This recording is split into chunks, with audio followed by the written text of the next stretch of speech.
All right, team, we have patient presenting with reactive gastropathy, Gaucher's disease, and enteritis. Let's figure out the diagnosis.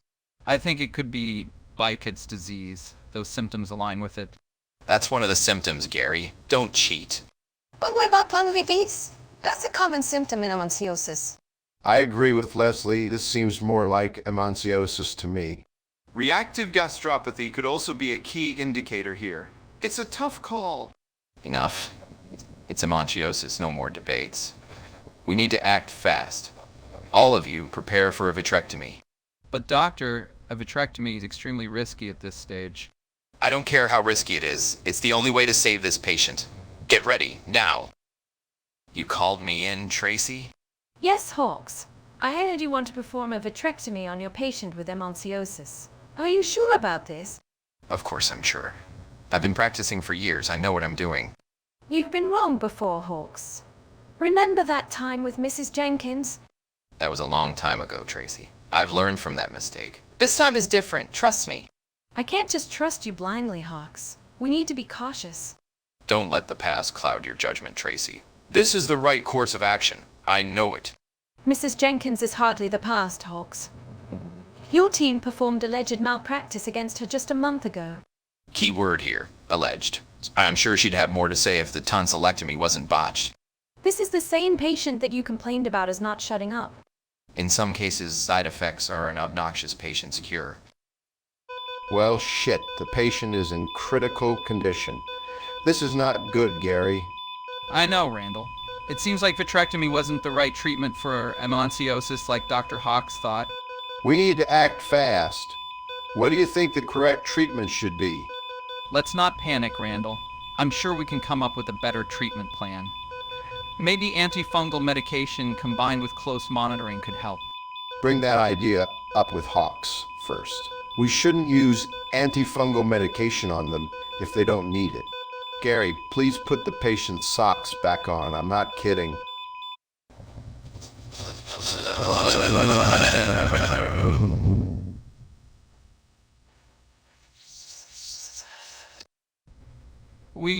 We were just trying to follow our best judgment, Dr. Hawks. Yeah, we thought we had it all figured out. We didn't mean any harm. Please tell us what you think the correct diagnosis is, Dr. Hawks.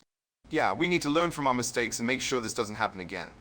You all are a disgrace to the medical profession. The correct diagnosis is macular hole, you imbeciles. And don't you dare try to justify your incompetence. Figure it out next time before you jeopardize a patient's life. Immaculate hole? I think I saw one of those in the bathroom this morning. Shut up. I can't believe how tricky this case is turning out to be. I've been going over the symptoms over and over again, but nothing seems to add up. That sounds tough, but, sometimes the most complex cases have the simplest solutions. Speaking of cases, the oncology department has been busy lately. Patients are responding well to treatment, which is promising. Busy lately. Must be thanks to the smoking age being lowered again. It must be rewarding to see positive outcomes like that. But I just can't shake this feeling that I'm missing something crucial with my patient. Maybe a fresh set of eyes can help? Have you considered consulting with another specialist? Actually, I think I've just had a breakthrough.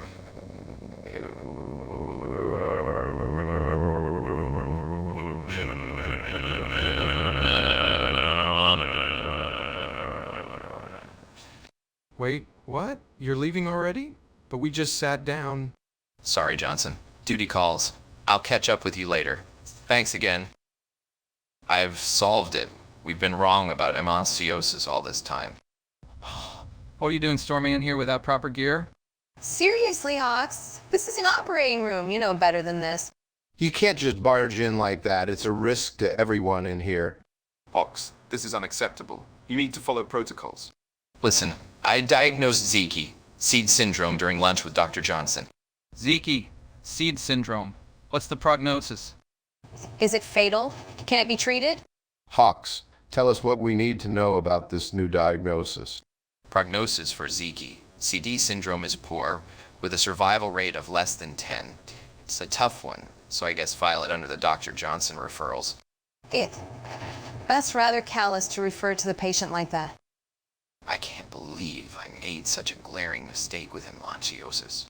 Actually, you didn't make that mistake. It was Zeke. CD syndrome all along. Oh, really? Well, at least we got the correct diagnosis in the end. You did a great job figuring it out, Hawks. Yeah, but all that confusion could have been avoided if I had a better team of doctors. Hold on, you were the one who misdiagnosed the patient in the first place. Well, my team did miss it too. It's a collective responsibility. No, Hawks. You were the one who made the call. Don't try to shift the blame. I don't have time for this.